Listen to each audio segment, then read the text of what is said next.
Under Grace, Comunidad Cristiana Bajo la Gracia, les da la bienvenida a su programa, El Despertar de la Gracia. Es nuestro deseo que por medio de la palabra de Dios, juntos seamos edificados y que así crezcamos en la gracia y el conocimiento de nuestro Señor y Salvador Jesucristo, a quien damos toda la gloria, ahora y para siempre. Con ustedes el pastor Alex Ruiz. Quizá una de las preguntas que muchas personas se han hecho y que hasta a muchos los lleva a negar la existencia de Dios es sobre el tema de la maldad. ¿Por qué un Dios bueno permite la maldad, el dolor, la enfermedad, el desastre, la muerte? Por supuesto que la pregunta es legítima y la palabra de Dios tiene mucho que decirnos al respecto. Pero algo que es necesario aclarar en primera instancia es que el hecho de que exista la maldad en el mundo no es la prueba de que Dios no existe. Quizá la pregunta razonable, aunque no la mejor pregunta, sería si Dios es realmente bueno. Pero nuevamente, la palabra de Dios no ignora esto y nos responde de muchas maneras. Pero quizá una de esas respuestas está demasiado clara en la historia que se encuentra en el capítulo 11 del libro de Juan. Todo comienza con un hombre llamado Lázaro que estaba enfermo. Ahora, al igual que en nuestros días, muchas personas están enfermas, sufriendo, viviendo momentos demasiado difíciles. Pero lo particular de esta historia, y más de este hombre a quien se le identifica por nombre, es que no solo vivió en la época de Jesús, sino que vivía en Betania con sus hermanas María y Marta. Ahora, aquí tenemos varios detalles que no podemos pasar por alto. En primer lugar, Betania quedaba cerca de Jerusalén, y en este momento Jesús está en el norte, en Galilea. Así que Jesús está muy lejos, a cientos de kilómetros, y en una época donde normalmente las personas se transportaban a pie. En segundo lugar, Jesús está siendo perseguido por los judíos que viven en Jerusalén. Lo buscan para matarlo por envidia, así que ir a Betania prácticamente es una misión suicida, como veremos con detalle más adelante. Y una tercera cosa, y quizá muy importante, estos son 3 hermanos, 2 mujeres y un hombre, lo que nos dice algo del contexto cultural de aquella época, y es que podemos inferir que para este momento no tenían padres, eran 3 hermanos solos, y quien se enfermó fue el hombre de la casa, y en aquella cultura, las mujeres eran desamparadas si no tenían una figura masculina que las cuidara. En otras palabras, quien sostenía esta casa, humanamente hablando, está enfermo. Y aunque es probable que ellos hubieran sido de una familia pudiente, aún así la figura masculina era prominente en ese contexto cultural. Por supuesto, esto no significa que la mujer no tenga valor para Dios, pero estas son las condiciones culturales de aquella época, y lo que la palabra de Dios nos quiere mostrar es que esta familia realmente está pasando por un momento muy difícil. Sin embargo, antes de adentrarnos de lleno en la historia, el escritor nos da un detalle muy particular, y es que nos dice que María era la misma mujer que tiempo después derramó el perfume costoso sobre los pies del Señor y lo secó con su cabello, y que era el hermano de ella quien estaba enfermo. Nuevamente nos enfatiza que esta familia era muy cercana a Jesús, pero también de cierta forma el autor de entrada nos dice que las cosas van a terminar bien, pero desde el principio hasta ese buen final hay una larga historia. Y ya que el incidente de María derramando el perfume costoso sobre los pies del Señor está en otro capítulo, en esta ocasión, centrémonos en lo que ocurrió con Lázaro. El relato continúa diciendo que las 2 hermanas le enviaron un mensaje a Jesús que decía: Señor, tu querido amigo está muy enfermo. Ahora, esto es demasiado interesante. Recordemos, Jesús está muy lejos, al norte, en Galilea. Son cientos de kilómetros. Aún así, la situación es tan urgente que las 2 hermanas pagaron a un mensajero para que le dijera al Señor Jesús que Lázaro estaba enfermo. Ellas sabían mejor que nadie que solo Jesús podía hacer algo en esta situación, así que había que hacer lo necesario. Pero si a esto le sumamos que ahora tenemos un detalle más importante aún, y es que, como dice esta traducción, quien está enfermo es un querido amigo de Jesús. Y aquí tenemos muchos detalles que a simple vista no podríamos comprender. Resulta que Jesús, aunque nació en el sur, en Belén, Él realmente se crió en el norte, en Galilea, para ser más precisos, en Nazaret. Pero cuando Jesús viajaba al sur, en varias ocasiones la Biblia nos dice que él se hospedaba en Betania, ya que queda realmente muy cerca de Jerusalén. Y ahora sabemos que Jesús tenía una relación muy estrecha con esta familia, eran amigos, y bueno, estoy seguro que ninguno de nosotros dudaría en creer que Jesús era bastante amigable, pero eso es una cosa y otra muy diferente, a ser realmente considerado un amigo de Jesús, uno tan íntimo que realmente el idioma original dice de manera literal que el mensaje que las hermanas de Lázaro le enviaron a Jesús decía: el que tú amas está enfermo. Y esto mismo se va a repetir en varias ocasiones en esta historia, así que esta verdad debemos mantenerla en mente. Esta era una familia muy apreciada, y más que apreciada, muy amada por Jesús. Y es la cabeza de esta familia, Lázaro, a quien tanto ama Jesús, su amigo entrañable, aquel con quien de seguro ha tenido tantas vivencias íntimas, personales, en sus viajes a Judea, el que se encuentra en cama con una enfermedad mortal. Ahora surge la pregunta: entendiendo todo este contexto, ¿qué sucedió cuando Jesús recibió el mensaje? Pues la palabra de Dios nos dice que cuando Jesús oyó la noticia, dijo: la enfermedad de Lázaro no acabará en muerte. Nuevamente el autor de este relato nos repite que el final será bueno. Y más importante aún, nos dice que esas fueron exactamente las palabras de Jesús. Hay un final, hay un desenlace. Y si de algo podemos estar seguros, es que el final de la historia es realmente bueno. De hecho, aquí no terminaron las palabras de Jesús, sino que dijo: al contrario, sucedió para la gloria de Dios, a fin de que el Hijo de Dios reciba gloria como resultado. Y aquí estamos ante la verdad bíblica de por qué Dios aún permite el dolor, el sufrimiento en esta tierra, aún de los que son amados por Él. Y aunque esto no significa que en momentos difíciles el dolor no sea real, aunque esto no significa que los hijos de Dios en ocasiones tengan que llorar y sufrir muchas cosas en esta tierra, lo cierto es que hay un final para todo. Pero en Dios, el fin no es realmente el final, sino realmente el comienzo de lo glorioso. Para los hijos de Dios, para quienes creen en Jesús, en que todo lo que hay no es solo esta tierra, sino que además de lo físico, de aquello que podemos ver, podemos saber que hay mucho más aún que no podemos ver. Para los creyentes, el final no es el dolor, no es el sufrimiento, no es la enfermedad, ni siquiera la misma muerte. El final es la gloria de Dios, la gloria de Cristo. Y es tan real esto, aunque sea tan fuerte, que la palabra de Dios dice que aunque Jesús amaba a Marta, a María y a Lázaro, aquí se confirma esa relación tan íntima que tenían, aún así se quedó donde estaba 2 días más. Y aquí es donde uno podría pensar que esto es apatía. Aquí es donde uno podría pensar que Jesús está siendo indolente. ¿Cómo puede recibir una noticia de estas y parecer tan indiferente? Pero ese es el punto. No es indiferencia, es que Dios en sus planes, que son mejores que los nuestros, Dios en sus caminos, que son perfectos, Dios en sus propósitos, que son gloriosos, sabe que el final será mucho mejor cuando todo se haga a su manera, aunque muchas veces no parezca que es la mejor manera, y aunque la mayoría de veces nosotros no lo entendamos. Aún así, Jesús se quedó 2 días más, no porque no le interesara este asunto, no porque no amara realmente a esta familia. Jesús aguardó, esperó, pero no porque no le interesara lo que estaba pasando en Betania con esta familia a la cual amaba de verdad, sino porque Dios mismo sería glorificado. Es más, Cristo Jesús recibiría gloria con el final de esta historia. Y esto es lo que la palabra de Dios declara en muchos lugares. Dios ha creado todo para su gloria, y nosotros mismos estamos en el centro de ese propósito. La gloria de Dios es lo más importante y a la vez es lo más grande.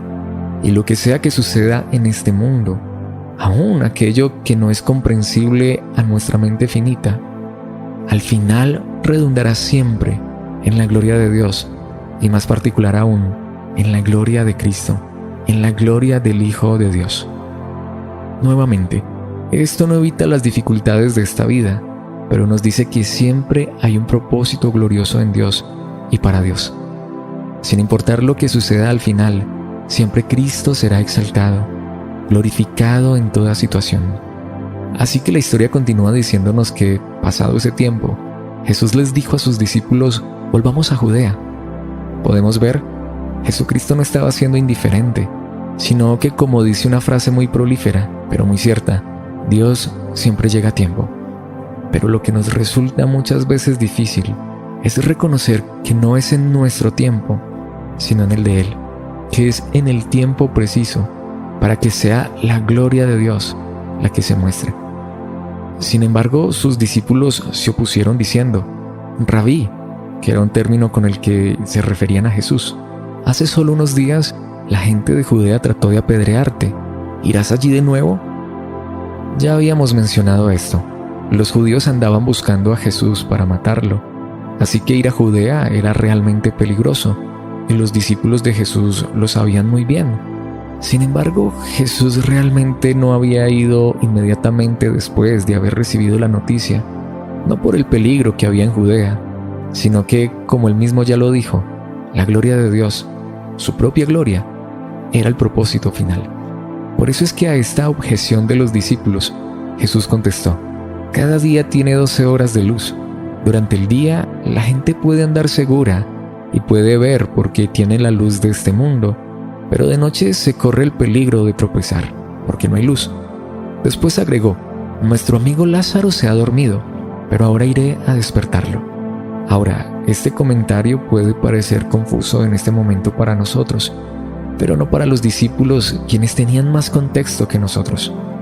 Lo que Jesús acaba de decir tiene más sentido si nos devolvemos unos cuantos capítulos en el libro y leemos lo que Juan nos dice en el capítulo 8, versículo 12. Yo soy la luz del mundo. Si ustedes me siguen, no tendrán que andar en la oscuridad, porque tendrán la luz que lleva a la vida. Jesús ya lo había declarado antes, públicamente. Él ya había dicho que Él es la luz del mundo, una luz de vida. Así que los discípulos sabían muy bien a qué se estaba refiriendo Jesús cuando proclamó: cada día tiene 12 horas de luz. Durante el día la gente puede andar segura y puede ver porque tiene la luz de este mundo. Andar con Jesús es como andar en la luz del mediodía, pero lejos de Él, de Jesucristo, es como vivir en la más negra oscuridad. Y aquí es donde todo empieza a ser tan directo. Los seres humanos, por naturaleza, tenemos temores. Tememos a la muerte, a la enfermedad, al desastre, a las malas noticias, a perder algo o a alguien y a 1000 cosas más. Sin importar cuán fuerte o valeroso sea un hombre, en su interior siempre habrá temores. Quizá temores que va a tratar de ocultar externamente para no verse débil, temores que quizá no quiera revelar a otros, pero lo cierto es que los seres humanos solo somos criaturas limitadas que, sin Dios, sin Cristo en nuestras vidas, en nuestro diario caminar, solo hay densa oscuridad, donde a cada paso se corre el peligro de tropezar porque no hay luz. Aparte de eso, si pensamos también en la luz como una vida de obediencia, de justicia, de santidad, definitivamente, los hombres sin Cristo Jesús en nuestras vidas solo tropezamos día tras día. Esta es la esencia de esta historia. Esta es la médula de este acontecimiento. Aún así, parece que ni siquiera los propios discípulos de Jesús comprendieron mucho lo que él quiso decir. Por eso los discípulos dijeron: Señor, si se ha dormido, pronto se pondrá mejor. Ellos pensaron que Jesús había querido decir que Lázaro solo estaba dormido, pero Jesús se refería a que Lázaro había muerto. Por eso les dijo claramente: Lázaro está muerto. Y aquí también es importante aclarar esto.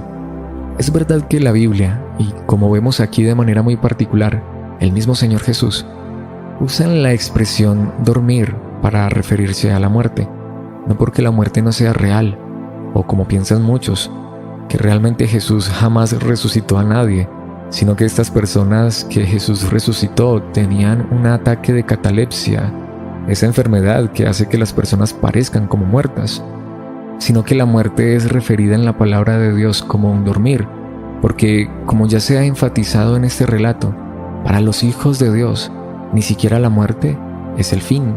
No es realmente el fin, sino la gloria. Para quienes por gracia podemos estar en Dios, aunque existe la muerte física, realmente esto es un dormir, porque hay uno que tiene el poder sobre la misma muerte y es capaz de levantarnos del polvo. Pero ahora de seguro nos encontramos ante otra pregunta. ¿Cómo sabe Jesús que Lázaro está muerto? Bueno, podríamos decir de manera simple que Jesús es Dios. Aún así recordemos que Él es Dios hecho hombre en este momento. Y aunque no debemos entender esto como que Jesús dejó de ser Dios, lo cierto es que en su condición humana, Él sí estaba limitado de manera voluntaria. Aún así, en obediencia y sumisión voluntaria al Padre, igualmente Jesús podía saber y hacer cosas que eran totalmente divinas, como saber que Lázaro ya había muerto. Aún así, esto nos genera otra pregunta más importante aún. ¿Por qué Jesús esperó a que Lázaro se muriera? Pero ese es el asunto. Ahora entendemos que Jesús no fue a Betania inmediatamente cuando le trajeron la noticia, aunque pudo, sino que voluntariamente y con conocimiento esperó a que su amado amigo muriera porque había un propósito. Pero, ¿qué fue lo que movió a Jesús a hacer esto? Aquí es donde uno podría dejarse llevar por las apariencias y ver a Dios como alguien malo, alguien que no le importa el dolor, que pudiendo hacer algo parece tan indiferente y no hace nada. ¿Y no es verdad que eso es lo que muchos se preguntan? Es más, puede ser que sea lo que nosotros mismos nos estemos preguntando en este momento. Si Dios puede acabar con el mal, ¿por qué no lo hace? Si Dios puede acabar en un instante con el dolor, con la enfermedad, aún con la misma muerte, ¿por qué no actúa y acaba con todo este mal de una vez y por todas? Sin embargo, lo cierto es que la promesa de Dios, por medio de su palabra, es que un día ciertamente esto ocurrirá, pero en su momento, en su designio, cuando Él, Dios, que mejor que nadie sabe cuándo será el momento preciso, lo lleve a cabo porque será el momento para mostrar su gloria. Pero, ¿para qué esperar?, puede preguntarse alguien. Y eso es lo que nos enseña esta historia en particular, aunque también muchas otras en la Biblia. Dios tiene un propósito con todo y al final veremos que todo tiene sentido. No solo sentido para nosotros, sino sentido para la gloria, la misma gloria de Dios. Y es tan cierto esto, que esta es la enseñanza clara de la Biblia, precisamente en esta misma historia. Él dijo, por el bien de ustedes, me alegro de no haber estado allí, porque ahora ustedes van a creer de verdad. Vamos a verlo. Y al leer esto, sé que suena bastante duro, pero Dios es el único que es capaz de sacar algo bueno de algo tan malo como la misma muerte.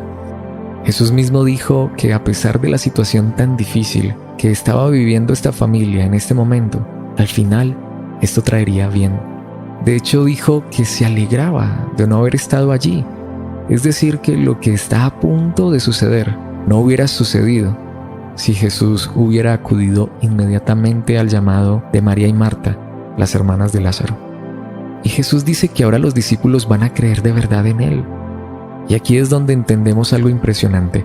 Los mismos discípulos del Señor Jesús, aunque ya habían estado con Él por años y habían visto todo su ministerio y muchos milagros y muchas señales, aún así no creían en Jesús de verdad por quien Él realmente era. Y ese es el punto principal.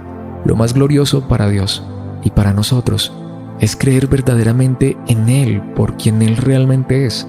El problema del ser humano es que piensa que la peor maldad, que lo más difícil que le puede ocurrir al hombre es el dolor físico, la enfermedad, el desastre o la muerte.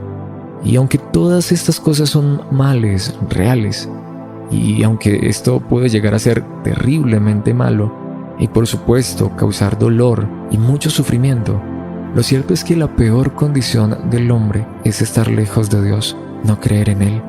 O peor aún, y sí, hay algo peor, es creer una mentira acerca de Dios. Y todo esto que está pasando aquí en esta historia nos va a revelar de una forma muy dramática esta gran verdad. Y prueba de ello es la reacción de uno de los discípulos de Jesús, Tomás, al que apodaban el gemelo. Les dijo a los otros discípulos: vamos nosotros también y moriremos con Jesús. Esto es lo que uno podría llamar un comentario de mal gusto o irónico, pero lo cierto es que es un comentario que evidencia la realidad de la incredulidad de los mismos discípulos de Jesús. Y lo cierto es que Tomás se ha ganado su reputación de incrédulo con creces. Para él, ir con Jesús a Jerusalén en este momento significaba colocar la vida en riesgo, y es que eso era verdad, no solo para él, sino para Jesús. Pero si Jesucristo les acababa de declarar que todo esto era para la gloria de Dios, es evidente que el comentario de Tomás no es más que evidencia de su propia incredulidad. Sin embargo, no lo culpemos, nos suele suceder a nosotros también. Constantemente vemos las cosas solo desde el punto de vista humano, material, desde la perspectiva de lo que está pasando en el momento frente a nosotros y que nosotros mismos percibimos, no desde la óptica, desde la visión de Dios. Así que finalmente emprendieron el viaje y cuando Jesús llegó a Betania, le dijeron que Lázaro ya llevaba 4 días en la tumba. Aquí es donde uno diría que llegó tarde. Y si además de todo tenemos en cuenta el pensamiento de aquella época, simplemente podemos deducir que ya no hay nada que hacer. En los judíos de aquella época había una extraña creencia mística que les daba la esperanza de que un muerto pudiera llegar a resucitar en los primeros 3 días después de su fallecimiento, pero creían que al 4.º día ya la muerte era un hecho, y aun que precisamente en este momento comenzaba la descomposición del cadáver. Así que esto hacía aún más clara la pérdida de la vida. Aún así, fueron 4 días los que esperó Jesús para llegar, no porque no le importara el dolor humano, y más de sus amados amigos, sino porque precisamente todo esto estaba dentro del propósito de Dios y la gloria de Cristo. Y la historia nos sigue contando que Betania quedaba solo unos cuantos kilómetros de Jerusalén, así que mucha gente se había acercado allí a la casa del difunto para consolar a Marta y a María por la pérdida de su hermano. Así que es claro que esta era una familia influyente en aquella sociedad. Por eso, cuando Marta se enteró de que Jesús estaba por llegar, salió a su encuentro, aunque María se quedó en la casa. Marta le dijo a Jesús: «Señor, si tan solo hubieras estado aquí, mi hermano no habría muerto. Pero aún ahora, yo sé que Dios te dará todo lo que pidas». Ahora, estas palabras son muy importantes. Para Marta, la hermana de Lázaro, había un sentimiento de decepción en Jesús por no haber atendido el llamado al tiempo en el que ella lo deseaba. Para Marta, si Jesús hubiera llegado antes de que su hermano hubiera muerto, la seguridad que tenía es que su hermano aún seguiría con vida. Es decir, que ella sabía muy bien que Jesús podía hacer milagros, y a lo mejor ella sabía que en ocasiones el Señor había resucitado a algunas personas, quizá aquellas personas que llevaban poco tiempo de muertas, pero por su hermano ya no había nada que hacer, aunque a pesar de esto, ella seguía creyendo que Jesús venía de parte de Dios. Es decir, que no perdió la fe en Jesús de manera completa acerca de creer que Él podía seguir haciendo milagros. Pero sí había un reproche por no haber hecho algo cuando todavía se suponía que había esperanza. Sin embargo, Jesús le dijo: «Tu hermano resucitará». A lo que Marta respondió: «Es cierto, resucitará cuando resuciten todos en el día final». Para Marta aún había una esperanza, la esperanza de todo creyente desde tiempos antiguos. Habrá un día final cuando todos los muertos resuciten. Pero hay mucho más en esta declaración que Jesús acaba de hacer. Por eso es que Él aprovecha esto para decir: «Yo soy la resurrección y la vida. El que cree en mí vivirá aún después de haber muerto. Todo el que viene a mí y cree en mí jamás morirá». Y preguntó: «¿Lo crees, Marta?». Esta declaración es demasiado grande. No es que Dios no sea consciente y no le importe el dolor y el sufrimiento físico de las personas, incluida la muerte física. Pero solo cuando uno comprende que la muerte física, con todo el trauma que implica, o cualquier dolor en esta vida, no es más que una leve sombra de lo que es la verdadera muerte, la verdadera enfermedad del ser humano, entonces alcanzaremos a ver que lo que Cristo ha hecho es demasiado grande. La declaración enfática de Jesús es que Él es la resurrección y la vida. En otras palabras, lo que Marta dijo era verdad. Un día los muertos, todos, resucitarán. Y lo que Jesús declara es que Él es el autor de esa resurrección. pero mayor aún es el hecho de que el que cree en Jesucristo no tiene que esperar al día final para resucitar. En Cristo la muerte física es real y un día habrá una resurrección física, ya que esta muerte física es la separación del cuerpo y del espíritu. Pero la muerte en su esencia ya no existe, porque para eso vino Él, para eso vino Cristo Jesús, para mostrarnos que la muerte verdadera es la muerte espiritual. Así que Lázaro seguía vivo para Jesús. Aún después de que el espíritu y el cuerpo de Lázaro se habían separado por la muerte física, él realmente aún tenía vida. Es más, lo que Jesús dijo fue que todo el que vive en mí y cree en mí jamás morirá. Por eso Cristo terminó preguntando: ¿lo crees, Marta? Y de cierta manera la palabra de Dios nos pregunta a nosotros si esto es lo que creemos. Porque para Marta era evidente que sin lugar a dudas Jesús podía sanar una enfermedad mortal, pero que Lázaro estuviera con vida en este momento, cuando ya hacía 4 días que estaba en la tumba, eso no cabía en su mente. Y mayor aún, que Jesús fuera el autor de la resurrección final, parece demasiado para creer de Jesús. Así que, ¿qué es lo que tú y yo creemos de Cristo? Esta es la pregunta con la que somos confrontados en este momento, porque la respuesta de Marta en este instante fue: sí, Señor, siempre he creído que tú eres el Mesías, el Hijo de Dios, el que ha venido de Dios al mundo. Ahora, uno podría decir que esta es una afirmación muy grande, pero a la vez, como lo veremos en un momento, no hay una convicción real. Pero nuevamente, tratemos de colocarnos en su lugar. Está viviendo un momento difícil, uno realmente duro. Su hermano ha muerto y ella no tiene esperanza. Así que luego Marta regresó a donde estaba María y los que se lamentaban. La llamó aparte y le dijo: el maestro está aquí y quiere verte. Entonces María salió enseguida a su encuentro. Jesús todavía estaba fuera de la aldea, en el lugar donde se había encontrado con Marta. Cuando la gente que estaba en la casa consolando a María la vio salir con tanta prisa, creyeron que iba a la tumba de Lázaro a llorar, así que la siguieron. Cuando María llegó y vio a Jesús, cayó a sus pies y dijo: Señor, si tan solo hubieras estado aquí, mi hermano no habría muerto. El dolor y la desesperanza que sentía Marta no era distinto de lo que sentía María, la otra hermana de Lázaro. Pero tampoco era distinta la fe. Para María ya no había nada que hacer por su hermano, tal como también lo creía Marta. Y parece que lo único que María tiene para decirle a Jesús es la misma recriminación de que si él hubiera estado allí antes de la muerte de su hermano, las cosas hubieran sido diferentes. Pero aquí es donde llega lo inesperado, porque cuando Jesús la vio llorando y vio a la gente lamentándose con ella, se enojó en su interior y se conmovió profundamente. Quizá muchos conozcamos la historia de Lázaro, pero ¿cuántos somos conscientes de que en toda esta historia hay un momento donde Jesús está enojado?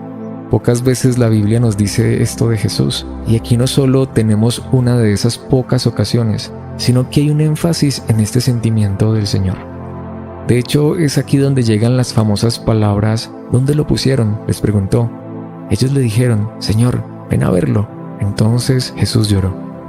Que Jesús llorara es quizá uno de los relatos bíblicos más conocidos, aunque a la vez un tanto extraño. Pero nuevamente, recordemos que hay algo más extraño aquí que ver a Jesús llorar, y es que el énfasis está en que Jesús se enojó. Ahora, si conocemos la historia, de seguro nos hayamos preguntado por qué Jesús lloró. Bueno, lo cierto es que hasta eso mismo fue lo que se preguntaron quienes lo vieron llorar. La gente que estaba cerca dijo: miren cuánto lo amaba, pero otros decían: este hombre sanó a un ciego, ¿acaso no podía impedir que Lázaro muriera? Aquí es donde tenemos realmente la respuesta. Decir que Jesús lloró porque amaba a Lázaro realmente no tiene ningún sentido. Eso fue lo que los espectadores vieron y pensaron y hasta dijeron. Pero recordemos que Jesús ya le había dicho a Marta que su hermano iba a resucitar. Tanto así que él lo había enfatizado, que él realmente estaba vivo. Pero aquí tenemos la razón verdadera del por qué Jesús lloró, del por qué Jesús se enojó. Acompáñanos en el siguiente programa para que juntos veamos el desenlace de esta historia.